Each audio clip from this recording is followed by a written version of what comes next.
Just in time for the winter, the Racine Zoo is getting some new animals that love the cooler temperatures. And here to tell us more about these new arrivals is Beth Heidorn and Amber Olson. They're both with the Racine Zoo. We've got Beth, who is the executive director, Amber, who is the sales manager and special events manager. And before we get started with the foxes and penguins, let's talk about this little guy, little creepy crawly. Yep, this is Harley. He's our prehensile-tailed skink. He's from the Solomon Islands, and he uses his prehensile tail to hold on to branches and the trees so he can get to those leaves and things that he eats up in the trees. He's super docile, and he's apparently camera shy because he's turning away from the camera, but he's been looking at us this whole time. Just a neat little thing. I mean, he kind of almost looks like a combination of like a turtle without its shell / alligator. I mean, tell me a little bit more about him? Is he a reptile? Is he considered? Yep, Yes. he is considered a reptile. He has sharp claws. That's why I'm have him in a glove. But he won't bite me. He's one of our new education animals. So if someone has a birthday party or if we go out to events, Harley will be going with us. And speaking of these educational animals, I mean, that's something that I think is so cool, is actually being able to interact with the animals on a one-on-one basis. But this is not the only animal. Some of the animals we had talked about, these new ones, are actually the foxes, for example. And we've got some pictures. Tell us a little bit more about these guys. They're brother-sister, correct? Yep, they're brother-sister. They are from the tundra region, so they like the weather that we've been having this week. Hopefully, today is a much better day, but they like that. So they're from the Arctic, brother and sister, and right now they're going to the white color. Okay. So you can see that one's a little bit darker, but one's coming out of the gray phase. So they are year-round animals, which is one of the things we're trying to do at the zoo, is to get more winter hardy animals and all year-round animals, so that everyone can see them no matter when they come to the zoo. So we're very fortunate to have these guys. They've just come out of quarantine, so this is our first weekend to have them out and about, and we're just thrilled to have them here. And about how big are they? Because I'm looking at them and I'm thinking, like, is this like a little 30-pound guy? Is that as big as they're going to get? Yeah, that's their adult size. Okay. That is as big as they're going to get. We've got Luna and Echo, brother and sister pair, and they're just doing phenomenal. So they're maybe 20, probably a little bit smaller than my dog, so 25 pounds, something like that. 25 pounds. Yep. And the neat thing is in the press release that you guys sent out, you talked about how these guys have little personalities, and the zookeepers do a really good job of interacting with them and learning about their personalities more to really make them feel comfortable at the zoo. Yes, absolutely. And I think that's true of all of our animals. They all are everyone's got their personality, everyone's got their quirks, and the keepers, they work with these animals so much that they are able to figure out and deal with whatever, if they're, being a little sassy that day or, just chilling. I think that's great. And they just have such a great rapport with their animals, which is just phenomenal. Our zookeepers are amazing. And this is not the only new animal that's coming. I also understand we're doing like a little trade, a little swap for penguins, correct? We are. We just did that a couple of days ago. So the zoo up in Green Bay has 2 animals that are coming to us, and then we are sending 2 of our animals to them for better breeding pairs. So again, we've talked a little bit about SSP programs, Species Survival Plan. So the scientists that are behind that have said, with the genetics of these animals, it would be smarter for us to take 2 of ours up there and then make a swap. So luckily they're not that far away, so we did it via van. Nice. And they came down and brought our animals, and we gave them 2 of our animals. So. And this is one of them, blue-green? Yeah, blue-green. I didn't name these. Blue-green, and then the other and one Mr. Bill. Mr. Bill, which I love. We'll say goodbye to them, and it's okay because we're really going to help with the species. We're going to, our goal is to make sure that we can, hopefully have new chicks in January like we did last year. So that's, we're going to keep our fingers crossed. But these were great animals for us, and we know that they're going to be well taken care of at the Green Bay Zoo. Absolutely. And again, a point that we want to make here is that the Racine Zoo doesn't shut down when the weather gets cold and you just, you don't need to go there anymore. Yes, keep going because there's so many animals that are out. This is a time when they thrive. Yep. And what's really nice about the Arctic fox, we're putting them in, at least for the winter, in our Norco aviary because we already had the cement. I mean, it's already a building. It's already got the fences, so we don't really have to worry about it. We've already got their little dog igloos out there, so they're going to be just fine. And we've now weatherproofed the barnyard, so the goats and the sheep are going to stay out too. So that whole little area has now got a little bit more life to it. Wow, awesome. So you definitely want to check out the zoo. It's a year-round place to go. So much fun. See things like this. I mean, I love it. The interaction that you can have. That's the nice thing about having a smaller zoo is that you kind of feel like you're right there with them. It's so Absolutely. neat. We're very blessed.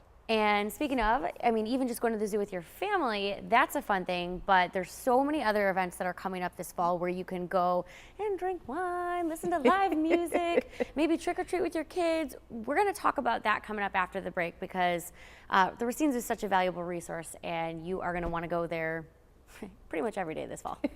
Stay with us. We'll be right back. All right, well, we're back with Beth and Amber from the Racine Zoo, and we also have, what's this girl's name? Her name's Red. She is a Colombian red-tailed boa. Okay. She is about 7 feet long and 30 pounds. Wow. Yep. I mean, honestly, I can't believe I'm saying this about a snake, but she is very, very pretty and seems to be pretty docile. Yep, she's a very good girl. She's another one of our education animals that we take to birthday parties and off-site programs. So she is a great snake for us. So with an animal like this, I mean, I'm sure that probably it would be the same, I would imagine, for all animals, but the animals that you do take out into the community, you know, with how much interaction they're getting with other humans and being handled, does that kind of lend themselves, does that make them to be, you know, better community animals? Yeah, they are, and again, our keepers, our education staff, our animal care staff work daily with all of the animals that go off property, because not only is it a great ambassador animal, it really helps with their health and their health areas. So when our vet is, and our keepers need to do a blood draw or something like that, they're used to handling, they're used to feeling whether it might be a needle that needs to happen in order to draw anything. So they're used to it, and it's less stressful on the animal when it comes to their own health care. Wow. So it actually works really, really great, and this particular one is, Red is just a great animal for us and loves to go out, and you know, people love to see it. Just like when we took it out here today, people were, you know, here in the studio were just great and like, oh yeah, it's a good animal. So as they said, it's a beautiful animal. So. And I love you guys were talking about, you know, I said, okay, well, does she bite? And Amber, you gave a great answer to that. Anything that has a mouth can bite. But the nice thing is that, you know, obviously you feel confident with keepers and with handlers that know exactly what they're doing. Whenever you are around an animal like this around you guys, you know, we feel comfortable. So. Yeah. Yes, And absolutely. and we also feed her in a space that's different from her enclosure. So she knows whenever she's getting fed that's different than us sitting here right now. Oh, awesome. Yeah. Even more behavior training than I even knew about. Exactly. So if you want to come to the zoo and you want to check out an animal like Red or all the other animals that are there, again, we talked about how you can make it a day trip, but if you'd like to, there are so many neat events that are happening. We'll start by talking about Boo at the Zoo, an event everybody in the community loves. Tell us a little bit more about that. Yep. So today we're having Boo at the Zoo. We will have 6 different knock-knock doors that kids can trick or treat at. We also have trunk or treating that local businesses and foundations are going to be giving away candy and other little treats to kids. We also have pumpkins that kids can decorate, a cornstalk maze. Cookie decorating. Cookie decorating. Sold me right there. Activities. Oreo cookie spiders. Ooh, oh, I Witches' love it. brooms. Snacktivities, I love it. Yes. And, you know, a great way to bring your kids to an event, you know, during the day, you know, it's a safe way really to trick or treat. You know what you're getting, you know who's going to be there. So, and of course, again, you can be around all the animals because you guys will have some of these ambassadors. Absolutely, they're going to be out and about, and the zoo is open. So, you know, our new foxes, which we talked about earlier, they're going to be out and about in their exhibit, and the goats and sheep, it's their last weekend for the barnyard before we don't have anyone in there, but you'll still be able to see the animals throughout the entire winter time. Awesome. So. Very cool. So that's just the start. I understand at the end of the day for parents, there's another great event happening. Yep, that'll be our Roaring Nights event. So our knock-knock doors for kids during the day will turn into libation stations for adults. Yes. We'll have live music, food, dancing, just a good time. A great little party. $50 a ticket. That's a good deal. Right, $50 for everything a that ticket. you're going to get, and again, you'll have animals out there. It's just a great camaraderie, as Amber said, and people are going to come in costume. It starts early and doesn't go so overly late, Sure. so everyone can still have a wonderful Sunday. But it's a really neat way for us to get other people to come into the zoo that might not have come for a while because they're like, well, I don't have kids. You don't have to have kids to come to this event. No, So we're no. trying to have things for everybody. Awesome. All right, then next after that is the Zoovie that's happening, correct? Yep, and that will be in the Lakeview building right across the street from the zoo. They have a gymnasium over there that we're going to utilize. Kids and families can bring blankets or whatever that will make them comfortable. We'll be giving out popcorn and free soda to the families, and we'll be showing Ice Age collision course. Okay, that's November 4th. And then I believe, what is it, November 5th? The next day is the, I hope I say it right, LuLaRoe? Yeah, that's what it's called. We're calling ours Zularo. LuLaRoe, okay, tell me We about had to that. rock those today for our Halloween stuff. Nice. Yep, go ahead, Amber. So we wore our leggings today to support the LuLaRoe. We will, if you wear leggings to the zoo that day, you will get free admission.